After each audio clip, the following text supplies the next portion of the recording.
Assalamualaikum warahmatullahi wabarakatuh. Kembali lagi di channel Radio Horor.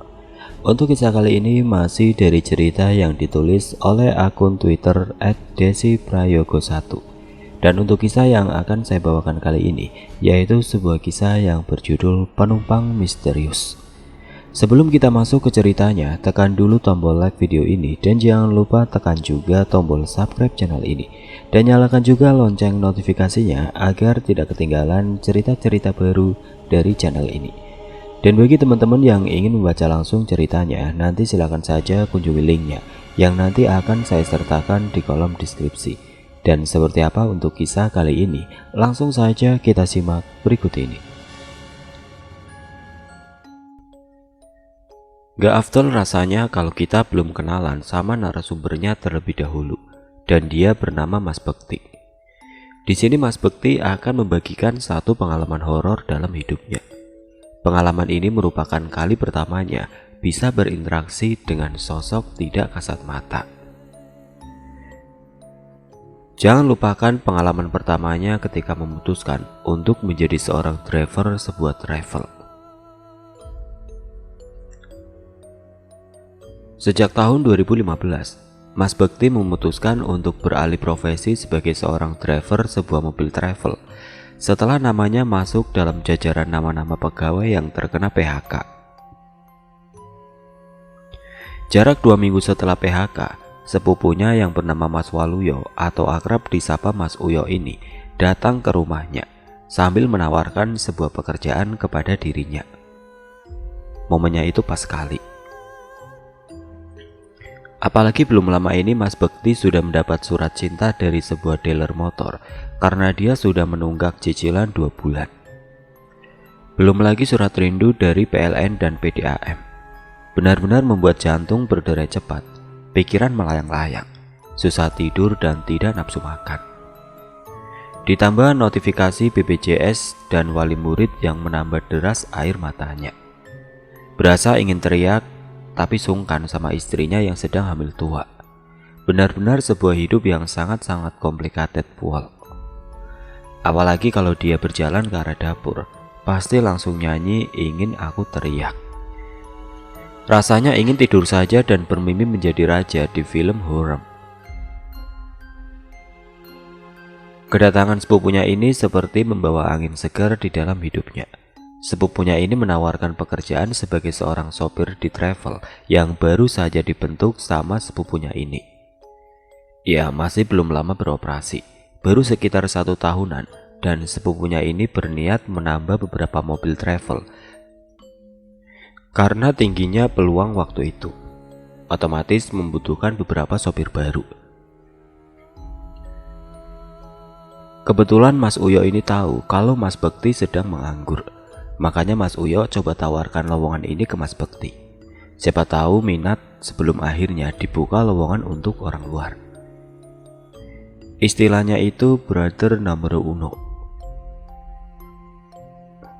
Untungnya Mas Bekti sendiri punya SIM A, B, dan C. Apalah daya aku yang cuma punya SIM M. Jelas Mas Bekti tidak menolak kesempatan itu. Istrinya juga butuh biaya untuk kelahiran yang kurang menghitung minggu. Akhirnya kedua orang mengatakan deal. Lalu keesokan harinya Mas Bekti datang ke travel untuk ambil seragam, sekalian pelatihan wajib selama seminggu, supaya paham betul sama tata cara menjadi supir travel. Sebuah pekerjaan awam yang belum pernah Mas Bekti kerjakan. Dia pernah jadi sopir dan nganter orang keluar kota.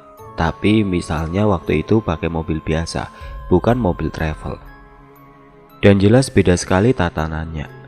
Mulailah di hari pertama Mas Bekti training. Semua aman terkendali dan tidak terasa Mas Bekti sudah terima gaji pertamanya bekerja di bawah naungan travel sepupunya. Sampai hampir 2 bulan Mas Bekti kerja di situ, sekitar pertengahan tahun 2015. Posisinya saat itu Mas Bekti sudah jalan 5 bulan bekerja.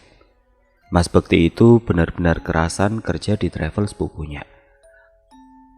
Lah, pada saat itu sepupunya mendapat orderan untuk mengantar rombongan pengantin ke sebuah daerah di Jawa. Tapi mohon maaf tidak bisa aku sebutkan.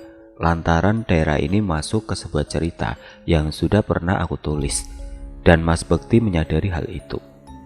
Sebenarnya Mas Bekti sebutkan dengan sangat jelas lokasinya, tapi karena itu tadi, akhirnya kita semua sepakat untuk menyamarkan saja lokasi tersebut, guna kebaikan semua pihak dan tidak ada kesalahpahaman.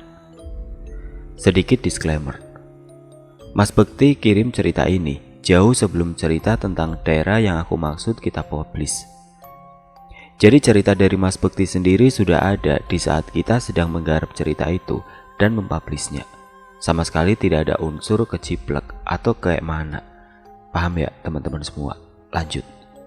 Ya udah deh, job itu diterima sama Mas Uyo dan dipasrahkan ke Mas Bekti, supaya nanti Mas Bekti saja yang jadi supirnya, bersama dengan satu sopir cadangan yang sekiranya sudah kompeten. Tidak terasa hari yang dimaksud tiba. Sejak jam 4 pagi, Mas Bekti sudah standby di travel milik Mas Uyo.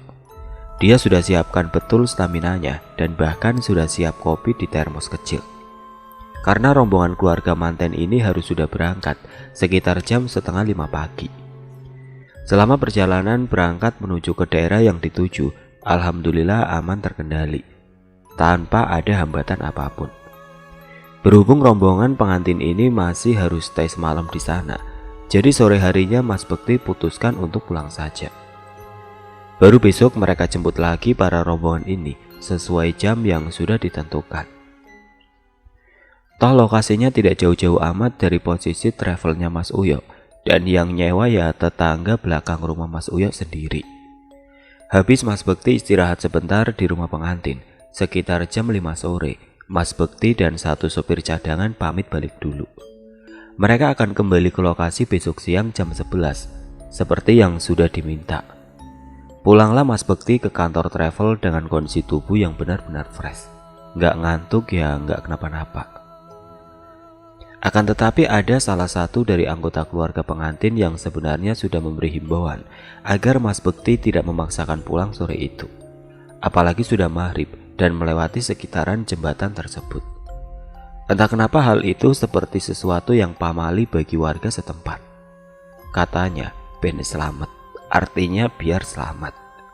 Yang namanya Mas Bekti dan gak percaya hal-hal seperti itu, tetap dia terobos saja dan pulang. Bener gak apa-apa selama perjalanan, tapi entah kenapa ada perasaan gak enak di hati Mas Bekti saat mengingat pesan dari orang yang berbicara seputaran pamali tersebut. Sedangkan temannya itu tidur di bangku tengah-tengah. Jadi yang terjaga di mobil travel itu cuma Mas Bekti. Dia coba tetap fokus menyetir dan samar-samar sudah mulai terdengar azan maghrib. Sedangkan dari kejauhan sudah nampak sebuah jembatan yang dimaksud sama pihak keluarga tadi. Waduh, itu jembatannya gimana nih? Harusnya aku gak lewat sini tadi. Harusnya aku mutar aja. Gak apa-apa jauh daripada kepikiran. Aku ya ngapain tiba-tiba nyetir ke arah sini? Gumam Mas Bekti seorang diri, masih dalam posisi fokus menyetir. Daripada mikir aneh-aneh, Mas Bekti zikir sebanyak mungkin dalam hati sembari membunyikan klakson 3 kali. Biasanya orang-orang kan kalau lewat tempat-tempat aneh suka bunyiin klakson. Jadi Mas Bekti inisiatif saja seperti itu. Sebenarnya berangkat ke lokasi tidak lewat situ, hanya saja jalan pulangnya diarahkan menuju ke jalan itu. Bisa memutar ke jalan lain, tapi jarak tempuhnya lebih jauh dan lebih lama. Tapi biasanya warga sekitar memilih untuk lewat jalan yang jauh daripada lewat jalan dekat jembatan itu. Kembali ke cerita.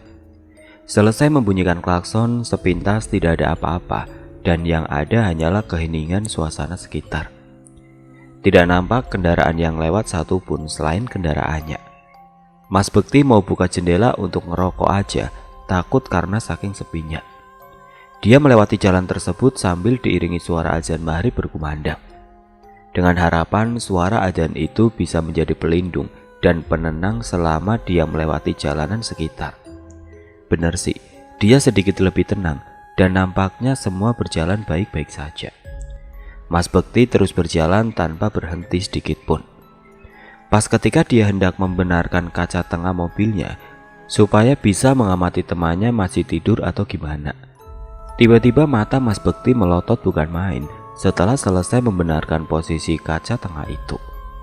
Kini kaca itu mengarahkan pandangannya ke arah bangku-bangku penumpang yang ada di belakangnya. Matanya terbelalak lantaran dia melihat ada seorang perempuan berwajah pucat, memakai baju seperti daster lengan panjang selutut, dengan penampakan warna bajunya yang sudah lusuh serta kotor dan rambutnya sangat berantakan. Masalahnya, itu siapa? Siapa perempuan yang duduk di bangku paling belakang? Perasaan berangkat tadi dia cuma berdua sama kawannya, dan sepanjang perjalanan dia nggak berhenti sama sekali. Terus bagaimana bisa perempuan itu naik ke travelnya? Pertanyaan terbesar di batin Mas Bekti adalah, itu manusia apa setan? Mata perempuan itu terus mengamati ke arah kaca tengah, seolah mengamati Mas Bekti dengan tatapan yang kosong. Mas Bekti coba bangunkan temannya itu, malah nggak bangun-bangun. Yang ada temannya itu malah asik ngorok di bangku tengah, tanpa memperdulikan panggilan Mas Bekti. Rasanya mau nangis sama gemes sendiri, sedangkan perjalanan ini semakin lama kok terasa makin jauh. Seakan dia stuck berputar-putar di area dekat jembatan itu saja. Makin lama keanehan-keanehan lainnya yang terjadi secara bersamaan. Tahu-tahu muncul kabut tebal sampai menghalangi pandangan Mas Bekti. Suara burung yang banyak sekali saling bersautan dan menimbulkan suara yang sangat aneh saat didengar. Tiba-tiba juga terdengar suara petir menyambar ke sana ke sini. Padahal jelas-jelas dari tadi cuaca itu cerah sekali dan sama sekali tidak ada tanda-tanda mau turun hujan. Serta tidak berapa lama kemudian terasa hembusan angin yang sangat kencang datang. Bingung Mas Bekti di situ. Dia mau berdiri menghampiri temannya, tapi takut sama si sosok perempuan tersebut. Kalau cuma diam juga, ini masalahnya gak kelar-kelar. Dia juga sudah coba berpikir, apa mungkin ada kesalahan yang dia lakukan saat melintasi jalan itu. Sepertinya gak ada, selain memang dia nekat untuk tetap melewati jalanan itu, walau sebelumnya dia sudah dilarang. Sosok perempuan di bangku belakang itu masih terus memandang ke arahnya. Kini tatapannya melotot sangat tajam, sedangkan awan semakin lama sudah mulai tampak gelap. Dia bingung harus berbuat apa. Seketika dia melihat ada botol mineral di sampingnya. Dia berinisiatif untuk mengambil botol itu, lalu dilempar ke arah temannya tanpa harus menoleh ke belakang. Cuma dia bingung, kira-kira caranya gimana ya? Selesai memikirkan semuanya secara baik-baik, dengan diawali basmalah, percobaan pertama dan terakhir Mas Bekti lakukan. Secara kan botolnya cuma satu. Kalau gagal ya wassalam, karena nggak ada botol lagi. Dengan segala keyakinan di dalam hati, dia pun mulai melempar botol itu ke arah temannya. Alhamdulillahnya berhasil mengenai kaki dari temannya itu, dan seketika temannya bangun dengan ekspresi kaget. Dia melihat temannya duduk di kursi tempatnya tidur sambil memandang aneh ke arahnya. "Sudah, kamu jangan banyak ngomong. Cepat kesini yo, duduk di sebelahku," ucap Mas Bekti. "Lah kamu ini mau bilang apa? Tinggal bilang aja kok repot," balas temannya itu sambil merenggangkan badan dan jalan mendekat ke arahnya. "Sebentar deh Bekti, kamu ini ngapain stop di sini?" sambung temannya ini. Mas Bekti tidak menjawab dan hanya menggerakkan kepala temannya ke arah kaca spion tengah. Sama seperti Mas Bekti, temannya ini kaget bukan main ketika melihat ada seorang perempuan duduk di bangku kursi paling belakang. Tatapannya masih melotot dan kian tajam. "Kamu ini bawa penumpang siapa? Manusia tak itu?" tanya temannya ini sambil merinding. Terus si temannya ini menoleh ke belakang, dan saat dilihat secara langsung, sosok perempuan itu justru tidak ada di bangku paling belakang. Temannya kembali menoleh ke arah kaca spion, tapi perempuan itu masih ada di sana. Si Mas ini kembali menoleh ke belakang. Si sosok ini gak ada lagi di tempatnya. Dia langsung ngomong ke Mas Bekti, kenapa ketika dilihat langsung sosok itu tidak kelihatan. Otomatis mendengar itu Mas Bekti ikut noleh ke belakang untuk memastikan apa yang diucapkan temannya ini benar. Ternyata benar dong, sosok yang dilihat di kaca nggak nampak di bangku belakang ketika mereka melihatnya secara langsung. Akan tetapi ketika mereka berdua melihat kembali ke arah kaca, sosok itu kini sudah berpindah posisi. Duduknya sudah berpindah di daerah kursi paling tengah, kurang lebih hampir berdekatan dengan kursi yang ditempati tidur sama temannya Mas Bekti. Kedua tangan sosok itu memegang kepala kursi yang ada di depannya dan sambil terus memandang ke arah kaca dengan tatapan melotot. Dua orang ini kembali menatap ke belakang dan hasilnya masih sama. Sosok itu tidak kelihatan wujudnya. Mereka kembali memandang ke arah kaca, tapi sosok itu duduknya semakin maju dan maju. Cuma kalau ditoleh ke belakang, kok sosoknya itu benar-benar enggak kelihatan. Hingga saat dipandang kembali dari kaca, sosok itu kini duduk tepat di kursi penumpang paling depan yang berada persis di belakang kursinya Mas Bekti, sembari mengumpulkan tenaga dan keberanian untuk memastikan kembali sambil menoleh ke belakang. Barulah Mas Bekti merasakan kengerian yang benar-benar ngeri sepanjang hidupnya. Pas dia memalingkan wajahnya ke belakang, baru juga dia memutar lehernya, tahu-tahu ada wajah pucat dengan matanya yang hitam dan rambutnya terurai berantakan, pas menampakkan wujudnya di depan wajah Mas Bekti. Benar-benar definisi ada kali cuma 5 cm jarak wajah Mas Bekti dan wajah perempuan itu. Dengan suara beratnya perempuan itu berkata setengah menggeram, "Pergi sekarang atau kamu dan temanmu tidak akan selamat." Mas Bekti yang terkejut melihat itu refleks memundurkan badannya sehingga siku salah satu tangannya tidak sengaja memencet klakson mobil. Gara-gara itu temannya yang ada di sebelahnya jadi terkejut bukan main. Pasalnya suara klakson itu memecah keheningan malam itu. Secara cepat habis berkata seperti itu, sosok tersebut tahu-tahu menghilang entah kemana. Mas Bekti masih dengan posisinya yang kaget dan ngos-ngosan. Temannya memandang aneh ke arah Mas Bekti yang terlihat aneh juga.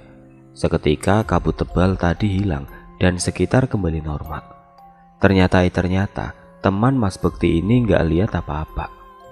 Justru temannya ini malah kebingungan dengan gelagat aneh dirinya.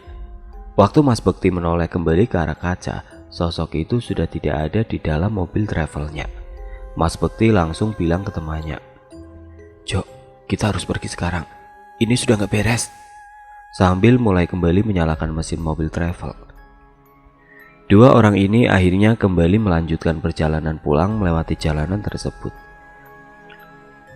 Saat di tengah perjalanan dan sudah melewati area tersebut, mereka berdua diberhentikan oleh seorang perempuan. Kini penampilan perempuan itu nampak normal seperti manusia pada umumnya. Memakai dress berendal lengan pendek selutut, yang sepintas tidak ada yang aneh. Meski penampilannya seperti model-model fashion orang-orang zaman dulu banget. Cuma mereka berdua yakin kalau kali ini benar-benar manusia. Stoplah mobil mereka pas saat hampir dekat dengan posisi perempuan ini berdiri. Mas Bekti maupun temannya memutuskan bertanya, tapi tidak turun dari mobil sama sekali. Dia bukalah kaca pintu di sebelahnya sambil bertanya, "Ada apa, Mbak?" "Oh, nggak ada apa-apa kok Mas. Saya cuma minta maaf atas perbuatan kakak saya. Maaf kalau tiba-tiba kakak saya mengganggu perjalanan kalian. Saya sarankan kalian belok jalan sebelah kiri sana, terus lurus saja, nanti ada belokan ke kanan. Lah, Masnya ikutin aja jalur itu. Nanti sekitar 20 menit kemudian, Mas sudah tiba di jalanan besar." Jelas perempuan manis itu. Sedangkan Mas Bekti maupun temannya pandangannya fokus ke arah yang ditunjuk sama si perempuan yang entah siapa namanya. Pada saat Mas Bekti sudah paham dengan penjelasan si Mbak ini dan menoleh kembali ke arah posisi Mbak untuk berterima kasih, tahu-tahu si Mbak yang ada di pinggir jalan ini sudah menghilang entah kemana perginya. Di situ sama sekali tidak ada rumah-rumah warga dan hanya ada hamparan sawah sepanjang mata memandang. Mas Bekti coba mengeluarkan kepalanya untuk mengamati sekitarnya, tapi sosok mbak-mbak ini tetap tidak terlihat di mana-mana. Feeling mereka sudah gak enak waktu itu. Ketika mereka hendak ingin pergi menuju ke arah yang ditunjuk sama mbak-mbak ini, tahu-tahu si mbak-mbak ini muncul lagi, tapi dari arah sebelah kiri. Dengan penampilan yang pucat, rambutnya aut-autan dan bajunya kotor banget. Terus perempuan itu melambai ke arah mereka berdua sambil ngomong, "Hati-hati di jalan ya mas." Terus si mbak ini senyum dong ke mereka dengan tatapan mata yang sangat kosong sekali. Sebenarnya Mas Bekti udah ketakutan setengah mati di situ, tapi dia berusaha sopan dan menjawab, "Iya mbak, makasih banyak ya." Habis itu dia langsung tancap gas menuju ke jalanan yang ditunjuk sama mbak-mbak ini. Soalnya dia kali itu benar-benar tersadar kalau mbak ini bukan manusia tapi setan. Mas Bekti melanjutkan perjalanan sambil terus berdoa supaya kejadian-kejadian tadi tidak terulang kembali. Ternyata benar, dia tidak ada gangguan aneh-aneh lagi dan jalan yang ditunjukkan sama mbak-mbak itu beneran langsung tembus ke jalan besar. Aksesnya gampang dan cepat, tapi kalau disuruh balik lagi lewat situ, sepertinya sih enggak layak.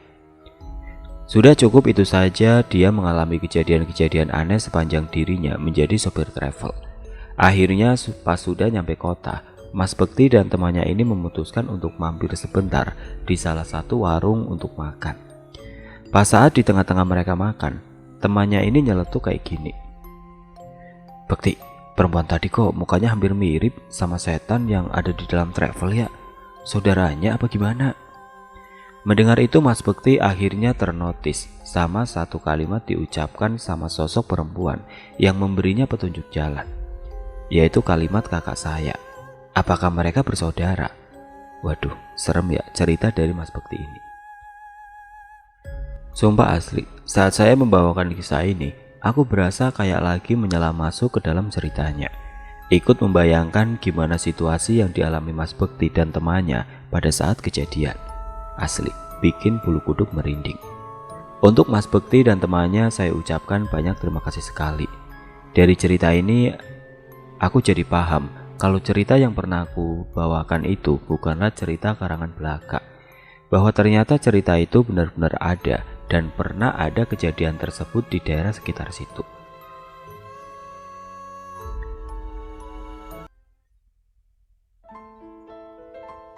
Oke teman-teman, sekian untuk cerita kali ini. Semoga apa yang sudah saya sampaikan dalam kisah ini dapat dijadikan pelajaran untuk kita semua. Dan bagi teman-teman yang baru bergabung, jangan lupa untuk like, komen, share, serta subscribe channel ini. Dan nantikan kisah-kisah horor berikutnya tetap di channel Radio Horor. Wassalamualaikum warahmatullahi wabarakatuh.